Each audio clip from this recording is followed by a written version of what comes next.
장기이식센터 소속 홍문 교수님께서 간 이식 후 합병증에 대해서 강의해 주시겠습니다. 경청 부탁드립니다.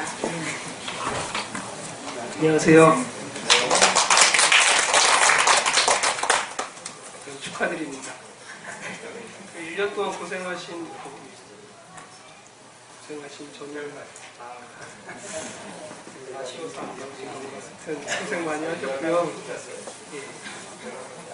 작년에도 총회하던 날가 했던 것 같은데 그때는 저희 병원 자랑을 제가 열심히 하다가 시간이 다 났던 것 같아요.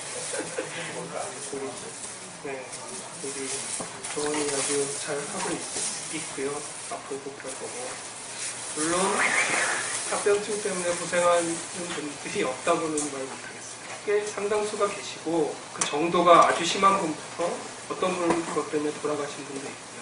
어떤 분은 고생하시고 있고 어떤 분은 한두 번 시술로 해결된 분도 있고 근데 보다 많은 퍼센트의 환자분들이 별 문제 없이 또 잘 지내고 계신다는 게 일단 중요하죠.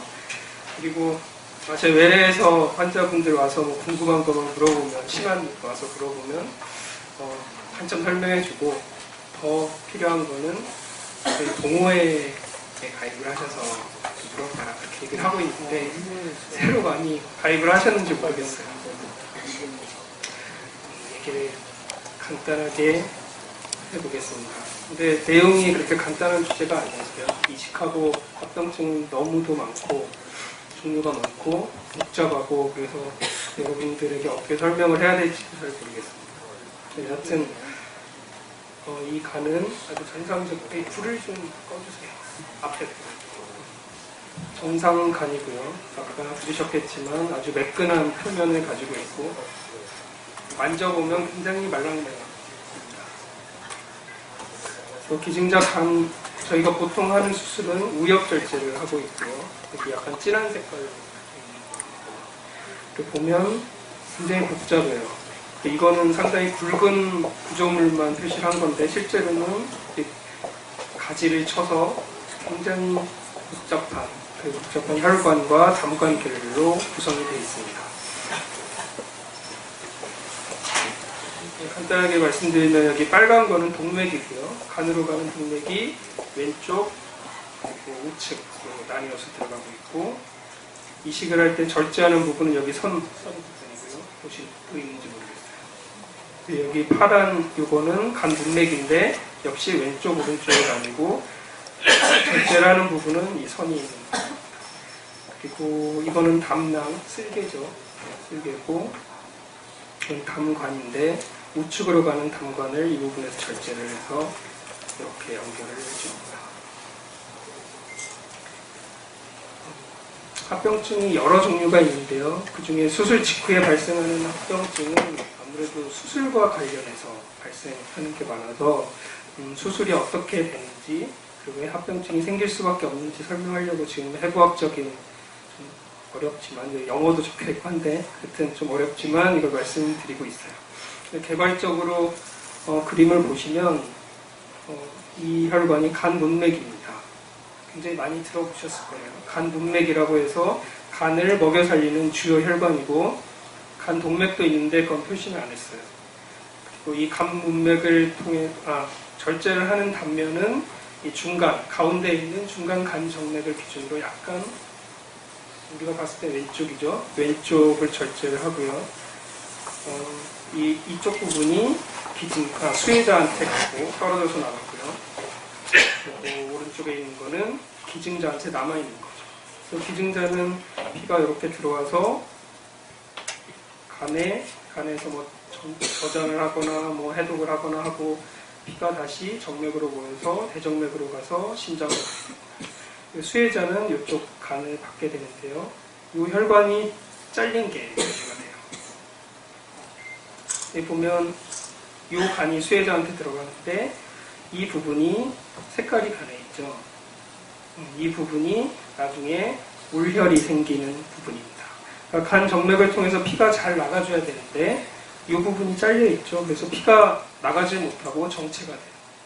이 간 문맥을 통해서 연결을 하고 나면 수혜자 몸에서 이쪽으로 피가 계속 들어가는데 나가질 못하니까 이 부분이 우결이 생겨서 기능을 못하고 망가지게 되는 거예요. 일반 의사들도 이렇게 설명을 해주지 않으면 이해하기 어려운데 잘 따라오셨는지 모르겠어요. 이렇게 우열이 생긴 이 부분을 수술 직후에 CT를 찍어보면 요 부분이 간인데요. 색깔이 좀 어두운 부분이 있죠. 이 부분이 우열이 생겨있는 부분. 그래서 예전에 지금 뭐 외국에서는 활발히 하고 있고 우리도 최근에 많이 하고 있지만 내사자 간이식을 하면 전 간이 오기 때문에 이런 부분이 별로 없어요. 근데 생체 부분 간이식을 하면 그렇지 않아도 간을 뭐 크기가 좀 아슬아슬하게 떼우는 경우도 많은데 그럴 때 이런 부분이 생기면 간 크기가 너무 작아서 기능을 못하고 망가질 수도 있겠죠. 수술 직후에 생길 수 있는 합병증 중에 하나입니다. 그래서 저희 병원에서는 다른 병원에서도 많이 하고 있고 이 잘린 이 혈관을 인공혈관이 돼서 이 두 군데를 연결을 했죠. 그래서 정맥으로 피가 빠져나갈 수 있게 하고 있어요. 그래서 이렇게 혈류 유입과 유출을 고려한 수술을 지금 아주 잘 하고 있기 때문에 생체 간이식의 성적이 굉장히 좋아졌고요. 우리 병원도 그렇지만 우리나라의 모든 병원들이 다 이렇게 거의 다 하고 있고요. 외국에서는 이렇게 못하는 병원이 꽤 있어요. 이렇게 할 필요도 없다. 그런 주장을 아직까지 하고 있는 병원도 있는 것 같은데 여튼 이런 기술들이 모여서 우리나라가 생체 간이식의 세계를 선도하고 있는 것입니다. 어려운 얘기를 했으니까 쉽게 사진으로 설명했습니다. 저희 이제 구정이 다가오는데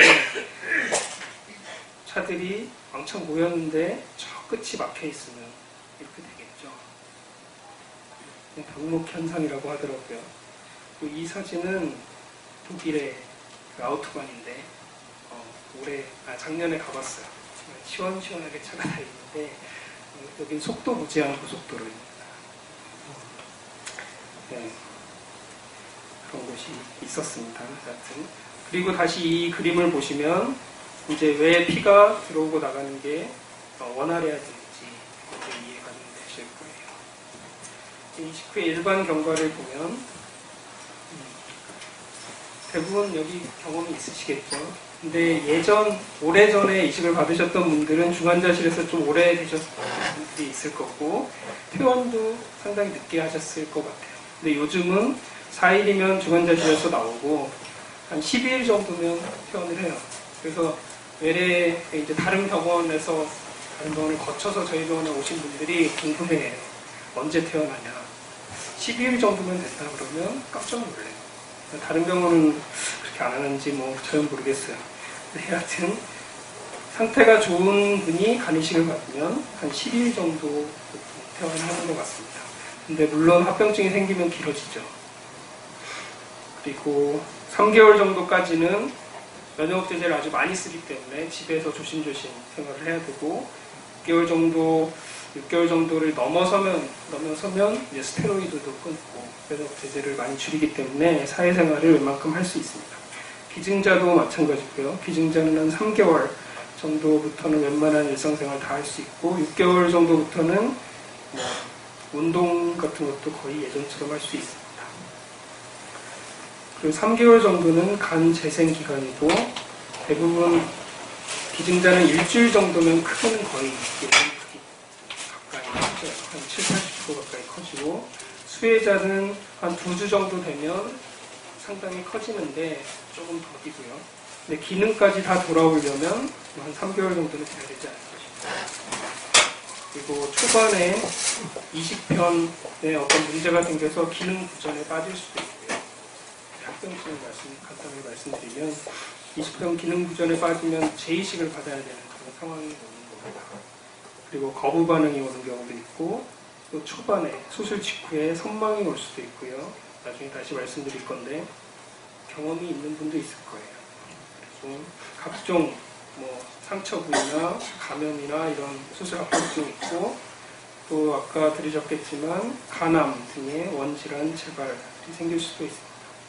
그리고 담도가 좁아지거나 문제가 생기는 합병증이 서서히 생길 수 있습니다. 이건 좀 늦게 발생하는 경향이 있어요. 아까 말씀드린 그 병목 현상과 관련해서 혈관합병증 먼저 말씀을 드리겠습니다. 먼저 간 동맥, 이 빨간 부분인데요. 빨간 부분이 좁아지거나 피떡이 생기는 혈전증이 생길 수 있는데 소아에서 많은 편이고요. 왜냐하면 소아는 혈관이 워낙 가늘기 때문에 더 가능성이 높겠죠. 그래서 이게 문제가 생기면 그래도 이 파란색 간 문맥이 피를 공급해주고 있기 때문에 간 수치가 그렇게 떨어지지 않는 경우도 꽤 있어요. 그러니까 어떤 경우는 30% 정도에서 간이 급격스럽게 망가지는. 그래서 일주일 안에 다시 재이식 신청을 해서 그러면 바로 뇌사자가 생기면 할 수 있거든요. 그 정도로 위급하다고 다들 인정을 하고 있기 때문에 그 동맥 합병증이 상당히 중요한데 간 수치가 떨어지지 않고 뭐 담관도 괜찮아 보이지만 아까 말씀드린 대로 담관에 문제가 생길 수가 있어요. 담관은 간 동맥이 피를 공급해줘서 먹고 살거든요. 이 동맥이 막히면 담관이 계속 문제가 생겨서 간이 망가지는 거예요. 빨간색으로 표시를 해놨고 진단은 그래서 저희가 중환자실에서부터 매일 초음파 검사를 하고 있죠. 피검사로 확인할 수도 있겠지만 워낙 여러 원인에 의해서 간 수치가 올라갈 수 있거든요. 그래서 제가 초음파를 해서 동맥이 괜찮은지 확인을 하고 있고 해결 방법은 원칙은 수술입니다. 다시 수술을 해야 돼요. 그리고 혈관 합병증 중에 이제 간 문맥 합병증이 있는데 간 문맥은 간으로 들어가는 중요한 혈관인데 이게 좁아졌다. 그거는 예전에 간 이식 받기 전에 간 경변증하고 거의 똑같은 상황이에요. 간 경변증이 있으면 간이 딱딱하니까 피가 못 들어가죠. 그래서 우회로가 생겨서 피를 토하고 그 내성 간 혼수가 생기고 그런 일들이 생길 수가 있어요. 그거랑 똑같은 상황이죠. 그래서 이걸 해결하는 방법은 다행히 영상학과에서 스텐트를 넣거나 풍선을 해서 확장을 시켜줄 수가 있습니다. 그래도 요즘은 많이 그렇게 해결할 수 있어서 다행이고 옛날에는 기술이 안 좋아서 무조건 수술을 아마 했어야 될 거예요. 그 다음 간 정맥은 간으로 들어가는 혈관은 괜찮은데 유출로가 막혀서 문제가 생기는 거죠. 그때는 간 전체에 우결이 생기기 때문에 간 이식을 받고 기능이 돌아와야 되는데 기능이 잘 돌아오지 못하는 경우 그리고 간 수치가 막 올라가는 경우에는 역시 우리가 초음파를 해서 계속 확인을 하고 있잖아요. 거기서 이걸 찾아낼 수 있고 역시 풍선으로 이걸 넓히거나 할 수는 있지만 이건 재발이 좀 많다고 해요. 그래서 결국은 간 이식을 다시 해야 되는 경우 물론 그 전에 수술을 다시 할 수 있고요. 그렇습니다. 그 영상학과에서 치료를 하는 모습인데 여기 가지를 많이 치고 있는 걸로 봐서는 이게 간 내부의 간 문맥이고요. 이건 간 밖의 간 문맥이고 이 부분이 아마 연결부위인데 연결부위가 좁아진 것 같습니다. 그래서 이쪽에 지금 아래 보면 풍선을 이 철사 같은 걸 통해서 풍선을 넣어서 넓혀주는 시술을 하고 있는 거예요. 그걸로 부족하면 여기 스텐트를 넣어서 해결할 수도 있습니다. 그 다음으로 무서운 거는 그보다 더 무서운 거는 담관합병증인데요. 혈관은 좁아지면 넓혀서 피만 갈 수 있게 해주면 되거든요. 개념상으로는. 근데 담관은 꽤 쉽지가 않아요.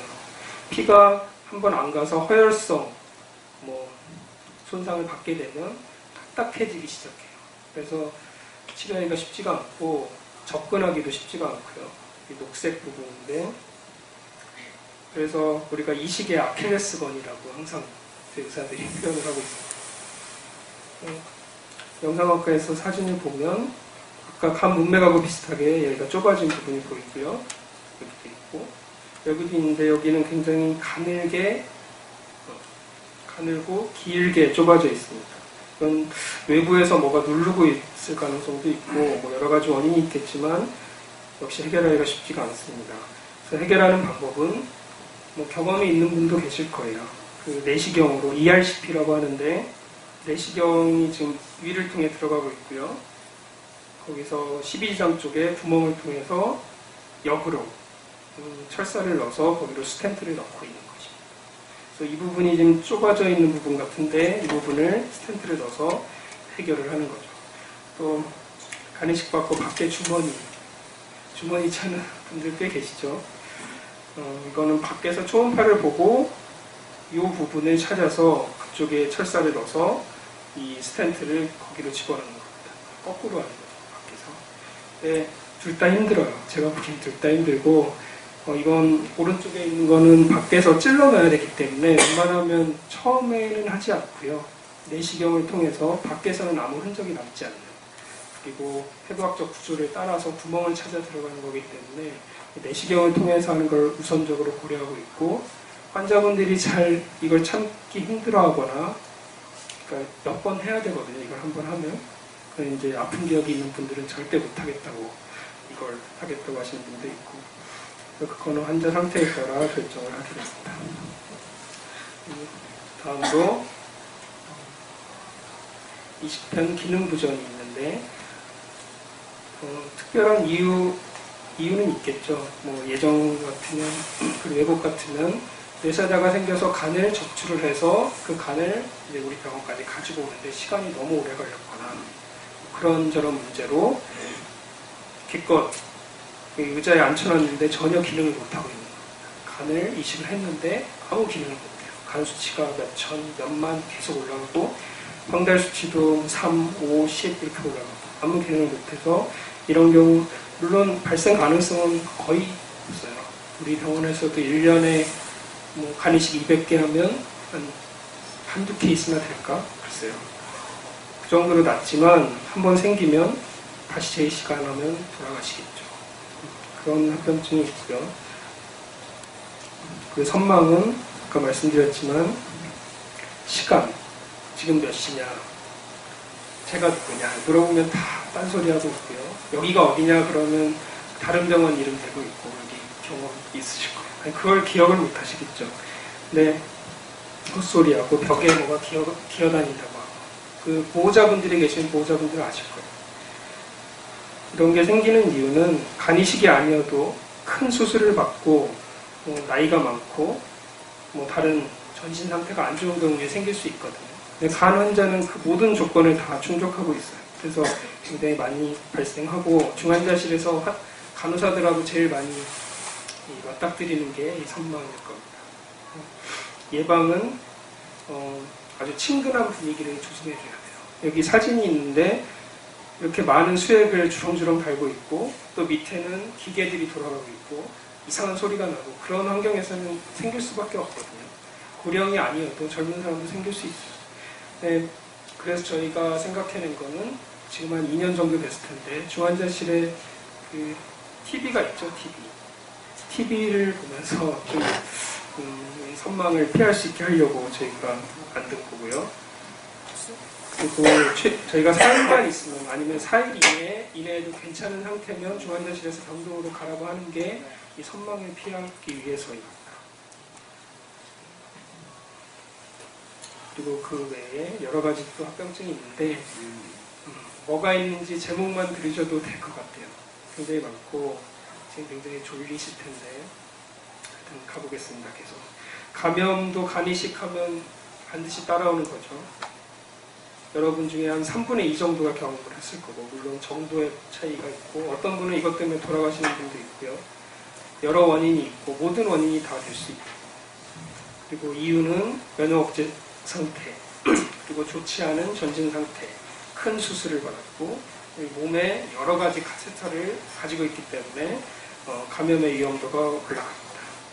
그 이식하고 한참 지난 뒤에는 예방이 또 중요한데 보건복지부 사이트를 보니까 이런 그림이 있더라고요. 이빨 열심히 닦고 열심히 씻고 손을 깨끗이 닦고 저희가 교육하는 내용이랑 비슷해서 사진을 가져왔고요. 신장기능 저하도 간이식을 받은 환자들이 많이 경험하는 것입니다. 그거는 간신증후군이라고 들어보셨을 텐데 간이 딱딱해져서 피가 돌지 못하면 복수가 생기겠죠. 복수가 생기면 피의 양이 적어져요. 다 복강내로 빠졌으니까.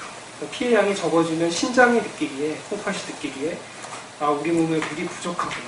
실제로는 국수가 가득 차 있지만 돌아가는 피가 적기 때문에 그렇게 느껴요. 그래서 소변을 안 내보내요. 그래서 소변이 안 나오고 이식 전에 투석을 받는 분들이 꽤 있죠. 근데 대부분은 신장 자체가 문제가 아니라 그런 기능적인 문제로 소변이 안 나오는 거기 때문에 이식을 받고 나면 좋아집니다. 대부분 좋아집니다. 근데 권하는 거는 이식 전에 8주 이상 투석을 하는 자들은 아마 돌아오지 못할 거라 생각을 해서 통계적으로 간과 신장을 동시에 이식하는 것이 추천이 되고 있습니다. 그 다음에 거부 반응은 역시 우리가 많이 접하는데요. 여기 대부분이 아니라 다 간이 이식한다죠. 신장 이식하고 다르게 일단 거부 반응이 와도 잘만 대처하면 별 문제가 없어요. 그게 핵심이고요. 물론 스테로이드 고용량으로 쓰면 대부분 좋아지는데 그렇지 않은 경우가 있어요. 잠깐 설명을 드리면 우리 몸은 이런 백혈구, 면역세포들이 외부의 것에 대해서 공격을 할 수 있게 평소에 준비를 합니다. 이게 나냐, 남이냐 이거를 평소에 계속 연습을 하고 기억을 하고 있어요. 기억을 하고 균이 나타나면 그걸 잡아먹고 해결하고 또 새로운 간이 들어오면 이게 나가 아니구나 하고 공격을 하게 돼요. 그게 거부 반응인데요. 간은 굉장히 둔한 장기라서 거부 반응으로 공격을 좀 받아도 그냥 해결이 되면 약으로 해결이 되면 장기 성적이 더 좋다는 발표가 있어요. 신장은 계속 망가지죠. 조금씩 망가지죠. 거부 반응이 생기면. 그래서 간은 좀 둔해서 우리에게 좋은 게 있고요. 대신에 거부 반응을 감별하기가 쉽지 않은 문제가 있습니다. 대부분 저희가 7일이나 10일쯤 되면 이식 후에 조직 검사를 하는데 그 이유가 간 수치가 올라가는데 이게 아까 말씀드린 혈관이 문제가 생길 수도 있고요. 담관에 문제가 생겨서 생길 수도 있고 그 외에 감염 때문에도 간 수치가 올라갈 수 있고 여러 가지 원인이 있어요. 근데 그게 정말 거부 반응하고 관련이 있느냐 알기 위해서는 조직 검사만 알 수가 있거든요. 그래서 저희가 7일에서 10일 사이에 조직 검사를 반드시 하는 이유가 그렇습니다. 거부 반응의 종류는 초급성. 이거는 우리 몸이 항체를 이미 만들어 놓고 있는데 이 항체가 들어온 간을 바로 공격하는 거예요. 간에 있는 혈관을 공격하는 거예요. 다행히 간에서는 매우 드문 합병증이죠. 이것 때문에 신장에서는 우리 가족의 신장이 적합하냐 안 적합하냐 이런 얘기를 많이 하는데 간 이식 처음 하러 오시는 분들도 저한테 그런 거 물어보세요. 간은 혈액형만 맞으면 뭔가 할 수 있고 혈액형이 안 맞아도 요즘은 할 수 있습니다. 그러니까 적합성이라는 게 간은 별로 없어요. 간이 둔하기 때문에 그래요. 초급성과 관련된 거고 급성은 백혈구와 관련된 건데 이게 아까 말씀드린 그 일반적인 거부 반응의 얘기입니다. 그리고 만성 거부 반응은 몇 년 후에 서서히 간이 망가지는 건데요. 주로 담관 손상과 관련해서 생기는 것입니다. 치료 방법이 별로 없고 재이식만이 방법입니다. 꼭 이 말씀을 드리고 싶었는데 그래서 보면 간 수치가 올라가서 보면 술을 다시 드시는 분들이 간혹 있더라고요.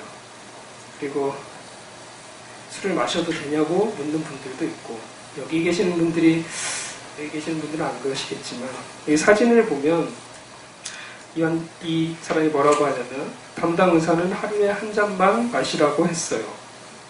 이라고 그 한 잔이 굉장히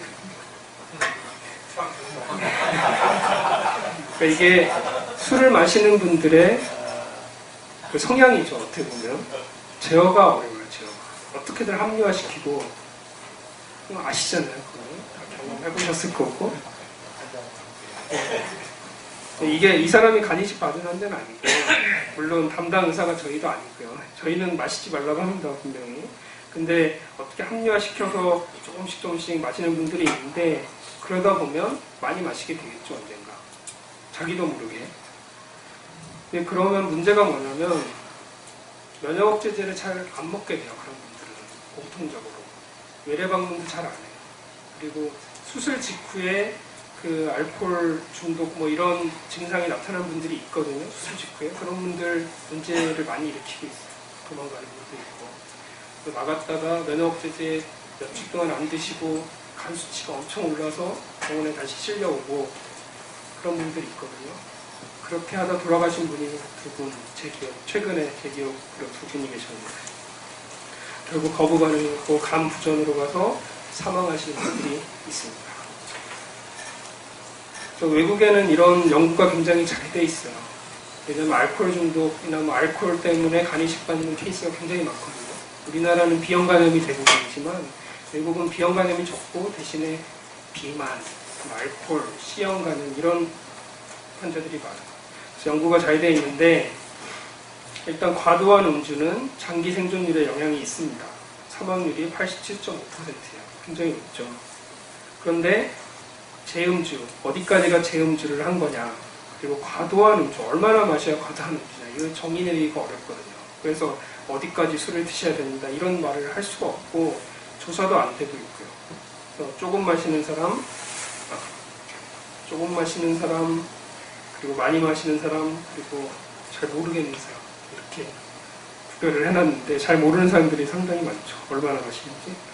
통상적으로 간 이식 후 10% 이상의 환자가 음주를 다시 한다고 하는데 더 많을 것 같습니다. 모르겠어요. 비형 간염에 대해서는 약이 워낙 좋아서 아까 얘기가 나왔었죠. 워낙 좋아서 컨트롤이 굉장히 잘 되고 있어요. 예전에는 비형 간염이 간 이식 불가하다 이런 얘기가 있었던 시절도 있어요. 조절이 안 되니까.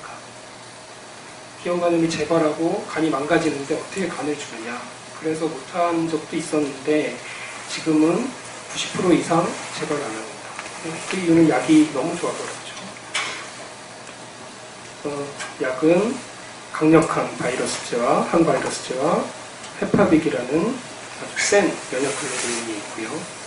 이 면역글로불린은 이식 전에 비형 간염 검사를 할 때 항원이 있고 DNA가 있죠. 검사할 때 아마 시트에서 아마 보셨을 거예요. 네, DNA가 낮을수록 효과가 좋대요. 그렇다고 뭐 DNA가 높은 경우에 치료를 못하느냐 그건 아니고 헤파빅을 아주 높은 농도로 저희가 지금 쓰는 농도로 쓰면 다 해결이 된답니다.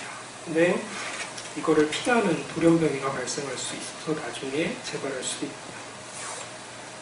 치료는 아까 그런 질문이 나왔는데 그 엔테카비어 영어로 써서 죄송합니다. 이 엔테카비어가 바라클로드거든요. 바라클로드만 쓰는데 어떻게 된 거냐 그런 질문이 나왔는데 요즘 바라클로드가 워낙 좋은 약이고 그리고 재발도 없어서 재발을 거의 안 일으키고요.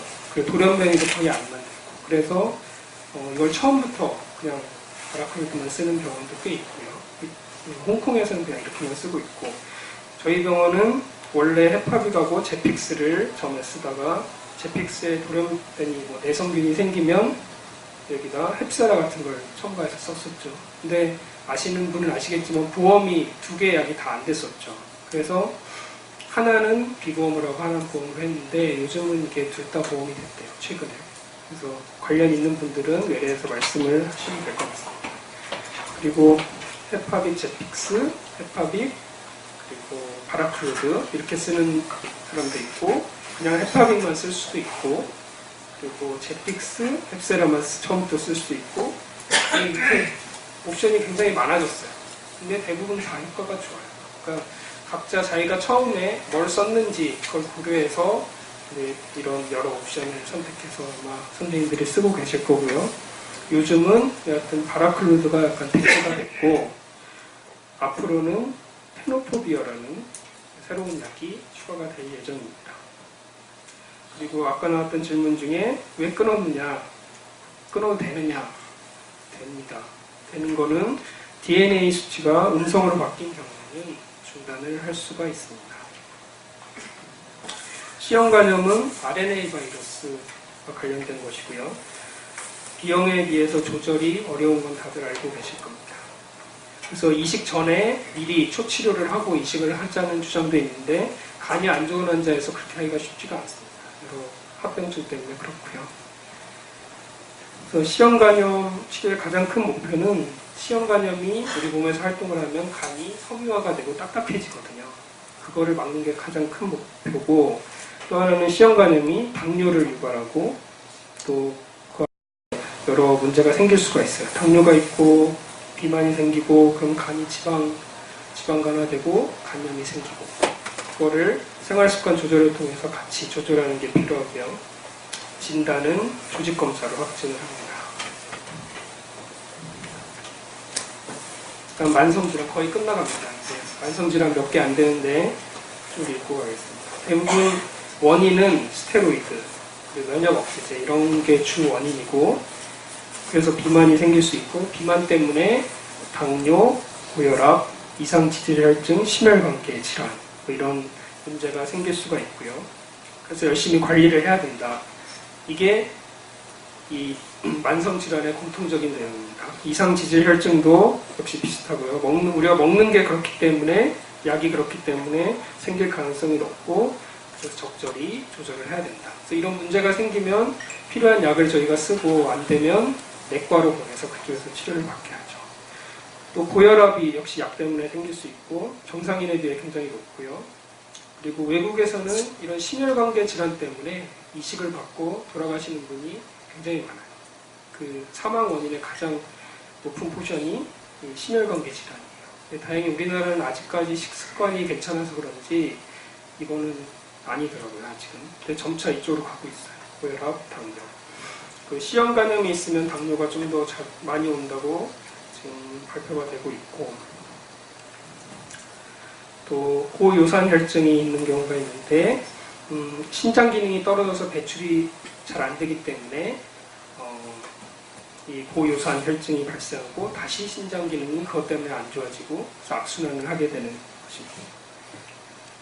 피부 질환이 생길 수 있고, 또한 외국에서는 피부암이 이식을 하고 가장 많이 생기는 암이거든요. 외국 사람들 아시겠지만 햇빛만 나면 풀풀 걷고 그 일광욕을 즐기죠. 그래서 아마 피부암이 가장 많은 것 같아요.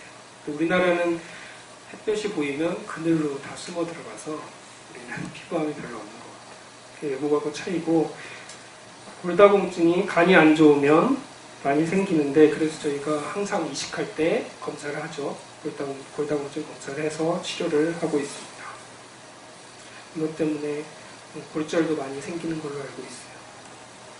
이식 후에 면역 억제제를 많이 써서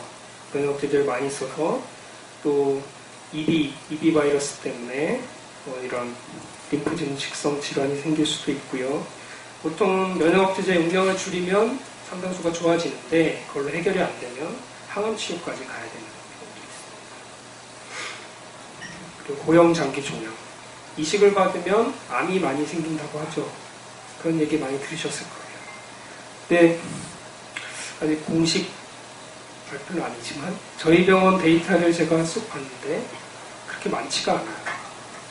왜 많지 않은지 잘 모르겠어요. 아직 오랜 기간 살펴보지 않아서 그런지 모르겠지만, 갑상선암이 한 분이 계셨고, 위암도 한 분 계셨던 것 같고, 근데 그게 정말 이식 때문에 그런 거냐, 아니면 이식을 받은 환자들이 계속 병원에 다니잖아요. 계속 병원에 다니면서 검사를 하고 정기검진을 하기 때문에 좀 더 많이 발견되는 거냐, 그건 잘 모르겠어요. 근데 면역억제제를 쓰니까 아무래도 좀 더 많이 생길 것 같긴 해요.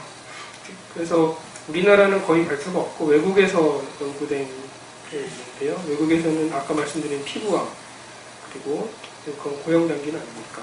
여하튼 피부암이 가장 많다고 되어 있었고, 위장관계, 폐, 비뇨생식기계, 구강 그런 곳에서 다양하게 생길 수 있다고 합니다.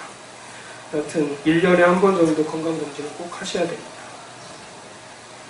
그리고 라파마이신이라고 하는 시롤리무스라고 하죠. 이게 암을 억제한다는 발표가 많이 있어서, 만약에 암이 생길 가능성이 있으면 이걸 쓸 수도 있겠습니다.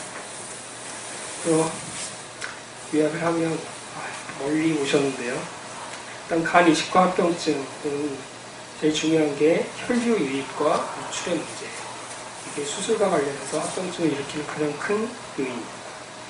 그리고 큰 수술의 합병증, 이건 간 이식뿐만 아니라 다른 수술도 마찬가지겠죠. 출혈이 생길 수 있고, 뭐 선망이 생길 수 있고 뭐 여러 가지가 생길 수 있는데 그건 큰 수술을 받기 때문에 생기는 거고, 또 하나는 면역 억제제를 쓰기 때문에 생길 수 있는 합병증이 있죠. 감염이 있고, 그러니까 만성 질환 말씀드렸고요. 그리고 기존 질환이 재발해서 비형 간염이나 뭐 시형 간염이 재발해서 합병증이 생길 수도 있겠죠. 드리고 싶은 말씀은 마지막으로, 일단 문제가 생기면, 합병증이 생기면 빨리 알아야 되고 해결을 해야겠죠. 집에 계실 때 작년에도 보여드렸는데 고열, 황달, 소변이 감소되고 복통, 설사가 지속되고, 지켜보니까 갑자기 헛소리를 하고 저혈압이 생기고 의식이 떨어진다, 이런 증상들이 생기면 전화를 해야 돼요.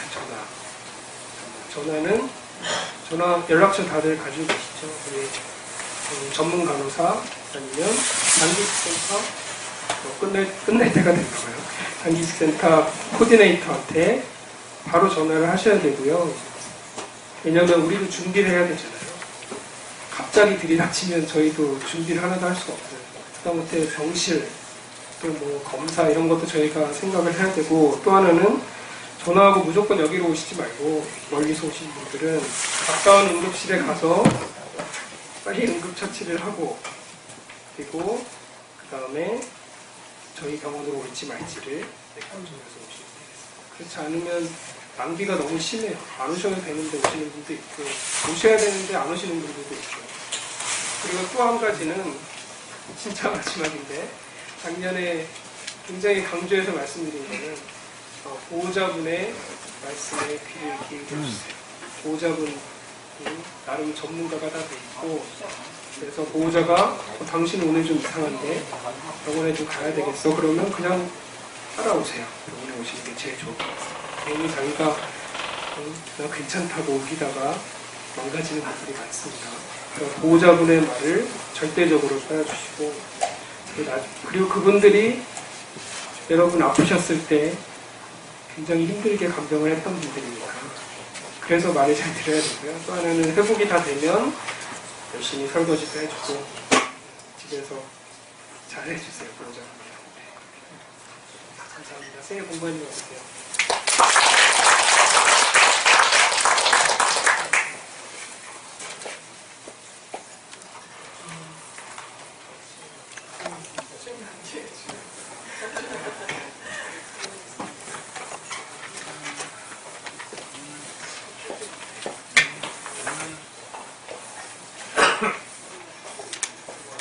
저는 간이식 서울대학병원에서 받은 지 11년 됐는데, 이렇게 10년이 넘어도 거부 반응이 오는지, 그리고 10년 넘어서의 생존율은 어떻게 되는지. 우리나라 장기 성장률은 아직 정확히 발표가 안 된 것 같은데, 그냥 저는 그렇게 얘기하고 있어요. 지금 저희가 88년도에 첫 케이스를 했고, 내년에, 올해 25주년 이제 행사를 하는데요. 25년 장기 생존을 했고, 그 기록은 계속 깨지고 있다. 그분이 잘 살아 계셔서 제가 이 얘기를 자신 있게 할 수 있어요. 네. 그러니까 앞으로 뭐 평균 수명 이상 하시지 않을까 싶어요. 그리고 제가 알기로 관리를 굉장히 잘하시는 표준으로 알고 있는데, 그리고 거부 반응은 아까 말씀드린 대로 만성 거부 반응이 올 수 있고요. 또 지금 면역 억제제를 거의 안 쓰실 텐데, 거의 안 쓰시죠. 그러면 지금도 드세요. 근데 양이 굉장히 적죠. FK만. 일단 거의 없을 것 같고요. 왜냐하면 우리 몸이 이제 외부의 장기에 대해서 굉장히 적응을 해서 이게 남의 건지 내 건지 구별이 잘 안 될 정도가 됐을 것 같고, 그래도 생길 수는 있어요. 면역제제를 아직 뭐 앞으로도 계속 써야 되겠지만 쓰고 있다는 거는 그래도 줄이면 수치가 올라갈 수 있고, 그거는 거부 반응을 유의하는 거고, 뭐 생길 수 있고, 또 만성 거부 반응 가능성도 있는데, 지금까지 잘 관리하셨으면 앞으로도 괜찮지 않을까. 선생님 관리를 지금 잘했다고 하시는데, 네. 혹시 11년 되니까 그래도 안심을 한 건지, 예. 어떤 걱정을 해야 되는 건지. 일단 조심해서 나쁠 건 하나도 없다고 생각하고요. 지금까지 해오신 대로 뭐 하시면 별 문제 없고 그렇게 안 해도 잘 사시는데. 예. 저는 앞으로 5일 정도 있으면 수술 받은 지 딱 만 1년이 돼요. 예. 그런데 이제 근래에 어떤 증상을 느꼈었는데 이게 무슨 증상인가 하고 이제 고민을 했었는데 오늘 교수님 설명을 들으니까 이게 선망증이었어요. 그러니까 내가 어떤 증상이 나타나냐면 운전을 하고 중간에 도로 다니는 도중에 운전하는 도중에 신호등에 대기하고 있거나 그럴 때에 갑자기 다른 생각을 하면 그러면 잠깐 생각이 여기 어디지? 해서 끌 갔다가 잠깐 한 1분 가까이씩 30초씩 그렇게 이제 여기가 어딘지 준비가 안 되는 그래서 일단 그냥 내가 좌회전 라인에 서 있으니까 좌회전 가자. 근데 가고 보자 해서 신호등이 바뀌면 가고 나서 3초 지나면 이렇게 다시 돌아오라는 증상이 한 2-3달에 한 번씩 나타나는 게 한 2-3번 있었어요. 두세 달에 한 번. 일단 선망하고 조금 거리가 있는 게 글쎄요. 선망 아까 말씀드린 대로 큰 수술이나 뭐 컨디션이 안 좋거나 일시적으로 올 수 있는 게 많은데요. 또 하나는 그런 문제가 뇌에 뭐 다른 문제가 없이 오는 거니까 그게 선망이거든요. 근데 기질적인 문제가 있어도 생길 수가 있어요. 그 말은 뇌졸중이잖아요. 그러니까 뇌 자체에 어떤 문제가 있어서 잠깐 깜빡하고 그런 게 있을 수 있거든요. 그거를 확실히 배제를 해야 돼요. 그 길에서 1분, 30분 운전을 하실 때 그런 증상이 생기는 거는 확실히 해두고 가야 될 것 같아요. 위험할 수 있거든요.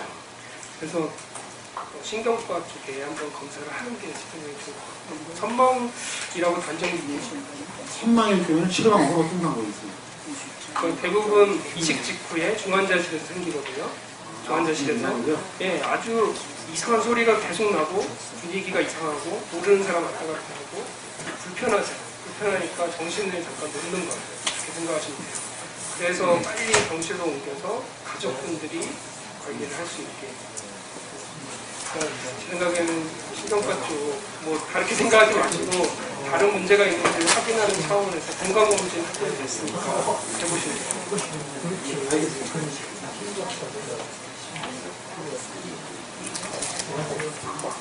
요즘에 면역세제를 12시간 단위에서 24시간 단위로 바꾸시고 있는 것 같은데요. 그건 뭐 병원 방침에서 이렇게 앞으로 다 바꿔나가시는 건지 아니면 뭐 환자 상태에 따라서 이렇게 하시는 건지. 그 다음에 그 24시간 복용하는 거 외에도 지금 의학적으로 뭐 다른 방법이 이렇게 임상적으로 검토되고 있는지 한번. 신장 쪽에서는 톨러런스를 한국말로 뭐라고 하는지 잘 모르겠는데 그러니까 면역 억제제를 최소한으로 쓰거나 안 쓰고도 그게 남의 건지 인식 못하게 하는 그런 기술을 계속 연구하고 있거든요. 신장 쪽은 신장이 더 예민해서 그런지 모르겠고 간 쪽은 아직까지 거의 그렇게 연구가 많이 안 돼 있는데 외국에서는 면역 억제제 안 쓰고 상당히 잘 살고 있다 그런 연구를 하는 병원이 있어요. 하버드 같은 데서. 여하튼 다른 방법이 그러니까 새로운 약제는 계속 나오고 있어요. 그 이유는 우리가 그동안 좋다고 썼던 FK, 사이클로스프린 이런 약들이 실제로 합병증이 많았잖아요.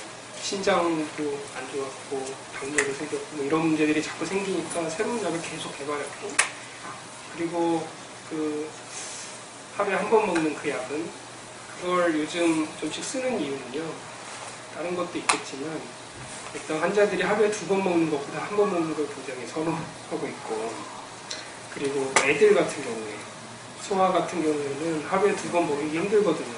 하루에 한 번 어떻게 설득해서 한 번만 먹이는 걸로 지금 그래서 이남준 선생님이 그거 가지고 좀 연구를 하고 있을 거고요. 그러니까 한 번만 먹는 장점이 굉장히 크죠. 앞으로 어떤 식으로 갈지는 이제 연구를 지금 계속 하고 있는데 연구 결과에 따라 달라질 거예요. 저는 수술한 지가 이제 1년 한 2개월 됐습니다. 근데 수술하고 나서 힙합액을 한 3개월 맞았고요.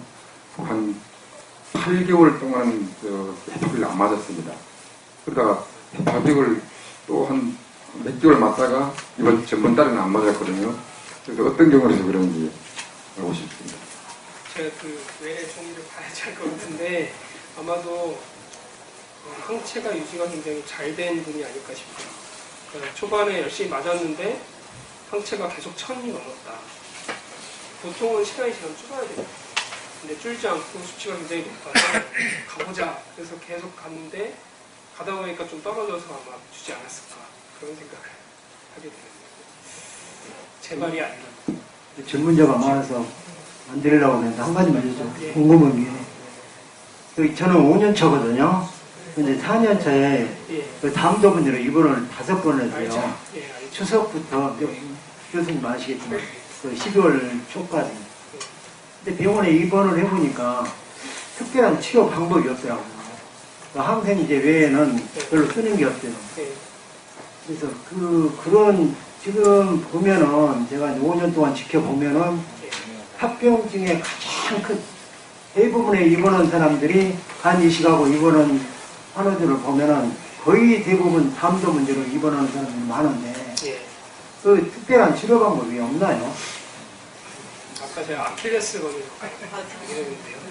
그것 때문에 정말 많은 연구를 했고 시행착오를 했고 예전에는 장을 직접 연결해서 그러면 좀 구멍이 크고 하니까 괜찮지 않을까 했는데 지금처럼 그냥 담도 대 담도로 연결을 해도 별 차이가 없거든요. 그리고 여러 수술 그 세밀한 기법이 조금씩 달라요. 병원마다 다 다르고 저희 병원도 예전에는 스텐트도 수술할 때 넣고 T자 수술할 때 바로 넣은 적도 있고 장으로 연결한 적도 있고 지금처럼 그냥 연결하는 것도 있지만 뾰족한 답은 없는 것 같아요. 그러니까 전체적으로 퍼센트는 줄고 있지만 그건 맞아요. 줄어들고 있지만 아직까지 해결이 완전히 안 된다고 보시면 되고요. 치료는 어려운데 어떤 분은 스텐트 한 번 넣고 해결이 되는 분이 있어요. 그리고 고생하셨지만 담관염이 생겨서 그게 수술을 어떻게 했는지 제가 기억이 잘 안 나는데 그 장을 직접 연결하는 분들은 장에서 이렇게 역류를 해서 균이 바로 들어가는 경우가 꽤 있거든요. 한번 들어가면 염증이 균이 자라서 염증이 해결하는 방법은 그냥 근데요, 생체 이식 한 사람들한테 나타나고 그 내사자는 거의 안 나타나고는 저는 내사자한테 받았는데도 불구하고 그렇거든요. 여하튼 그 뭐 균이 타고 들어가서 생길 수 있고 아니면 연결 부위가 내사자에서 받아도 아까 퍼센트가 있었는데 한 15% 이상은 생길 수 있어요. 이게 내사자 간이라고 무조건 다 좋은 거 아니고 간에도 종류가 있고 먼 데서 온 간일 수도 있고 그리고 먼 데서 왔다고 해서 반드시 나쁜 건 아니고 먼 데서 와서 좋은 건 많은데 여하튼 너무 변수가 많아서 뭐라고 말씀을 쉽게 못 드리겠습니다. 그래서 어려운 것 같습니다.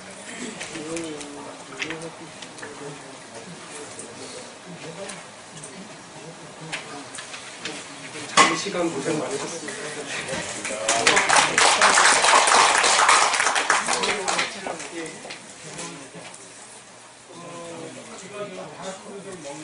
예. 저는 헤파티스가 4차에서 뚝뚝 떨어져서 헤파티스가 안 나와서 먹거든요. 예. 그래서 지금 이남 선생한테 병원 보려고 했는데 아침에 한 번 먹는 약 예. 그걸로 처방을 해달면서 지금 처방을 먹게 되냐 그거 지금 FK가 있어갖고 아직은 FK 먹거든요. 예. 그럼 아침에 한 번 먹는 약이 아침에 한 번 먹는 약은 그게 아직 그러면은 확정적인 그 의술에 대해서 그 확정이 없는 겁니까? 아니요. 지금 계속 발표가 되고 있고 네. 그 쓰는 데는 뭐 문제는 없어요. 근데 이제 지네하고 같이 이제 그 선생님한테 진료받는 환자 중에 예. 지금 그걸 먹는 환자들이 꽤 많이 있어요. 그래서 이제 그게 일단 아침에 한 번 먹으면은 하루에 한 번 먹으면 굉장히 편하잖아요. 예. 저녁에 또 뭐 음식 먹는 거에 대해서 저항도 안 받고 그러니까. 예. 그래서 선생님한테 그렇게 하니까 그렇게 하라고 처방을 받았는데 예. 선생님 지금 말씀하시는 게 그것이 아주 확실하게 뭐 이렇게 해서 여러 사람에게 이제 실험실 이런 저건 아닌가. 실험도 되고 있지만 네. 그게 지금 계속 발표가 되고 있거든요. 네. 그래서 약을 쓰는데 뭐 약이 더 안 좋을 것이다 이런 건 아니고 네. 워낙 지금까지 하루에 2번씩 먹었는데 이제 변화해가는 과정이죠. 근데 그거는 환자에 따라서 아마 어떤 사람은 2번 먹어야 될 사람도 있고 왜냐하면 약이 하루에 한 번 먹는 약은 한 번에 확 올라갔다가 농도가 올라갔다가 서서히 떨어질 거잖아요. 한 번에 올라가는 그게 간 독성을 일으킬 수도 있고 그러니까 그런 약을 썼는데 간 수치가 나빠졌다. 그럼 조절을 해야겠죠. 그러니까 그건 환자 상태에 따라서 쓸 거고요. 근데 우리 선생님, 교수님 말씀은, FK를 먹으면 그거는 위장에서 소화가 돼서 거기서 약효를 발휘하고, 그 약의 이름을 내가 기억을 못 하는데, 그것을 먹으면은, 그건 장에서 소화가 돼서 장에서 흡수를 한다고 그러더라고요. 그래서 장이 좀 나쁜 사람은 뭐 설사도 할 수 있고, 그걸 그렇게 이상이 있으면 못 먹는다. 그런 말씀을 하시던데. 잘 들으셨네요, 설명. 아, 그래요? 약 성질이 있고 또 환자분 상태에 따라서 아까 한다 그랬고요. 환자 수능도에 따라서도 다르고 환자 수능도 환자가 약을 2알 먹는 게 좋은데 2알을 잘 안 먹는다. 그럼 당연히 한 알로 웬만하면 가요.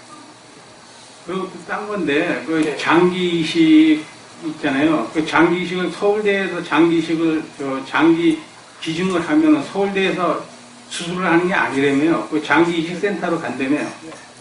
어떻게 되는 겁니까 이게?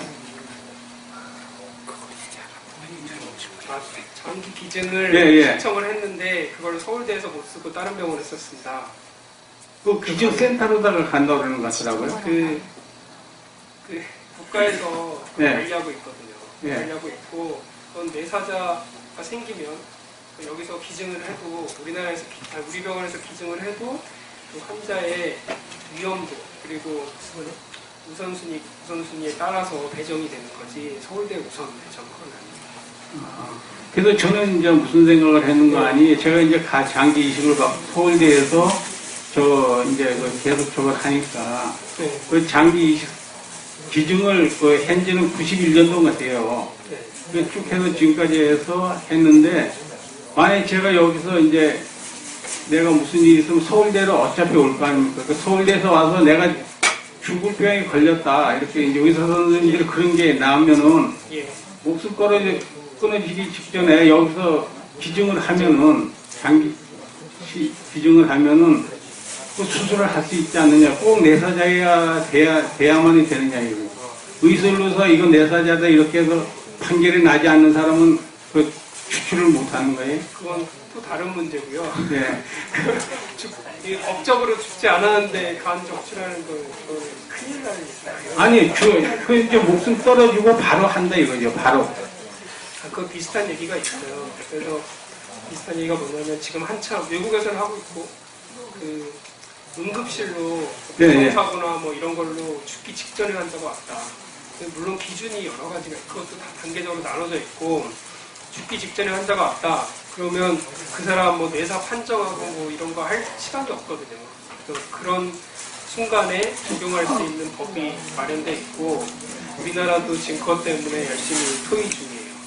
그런 경우에 할 수 있게. 그럼 그건 아직 법적이 해당이 안 되겠네. 예, 아직 명확히는 안 돼 있고 우리나라도 비슷한 건 있어요. 그러니까 뇌사 막 준비를 하고 있는 환자가 갑자기 안 좋아졌을 때 그때는 수술장으로 내려서 할 수는 있는데 응급실에 막 왔을 때 이 환자를 수술자로 끌고 가는 건 어려워요. 그리고 제가 서울대학병원에 예. 시체 기증을 해놨거든요. 예. 근데 서울대학병원에서 뭐라 그러는 거 아니? 서울대학교에서 예. 그 의과대학에서 뭐라 그러는 거 아니? 장기 기증을 해서 장기를 뺀다더니 무슨 뺀 거는 시체 기증이 안 된다고 그러대요? 그런가 봐요. 제가 거기까지는 잘 모르겠고요. 그리고 그 장기 기증은 아까 물어보셨죠? 아까도 그런 거 물어보셨죠? 장기 기증 할 수 있느냐? 간 이식 받으셨는데. 네. 간뿐만 아니라 다른 장기 할 수 있을 것 같고요. 네. 그걸 제가 정확히 발표된 걸 본 적은 없지만 이론적으로 간 받는 거, 간 주는 건 문제가 없을 것 같아요. 근데 받는 사람이 문제예요.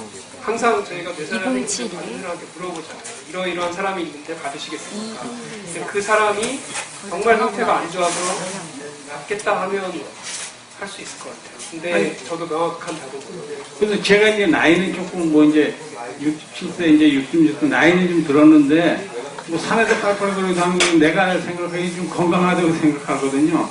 또 어차피 죽을 바에는 이제 그런 것을 기증하고 싶다 이제 그 얘기인데 나중에 사석에서 나중에 장기 이식 센터에서 네, 상세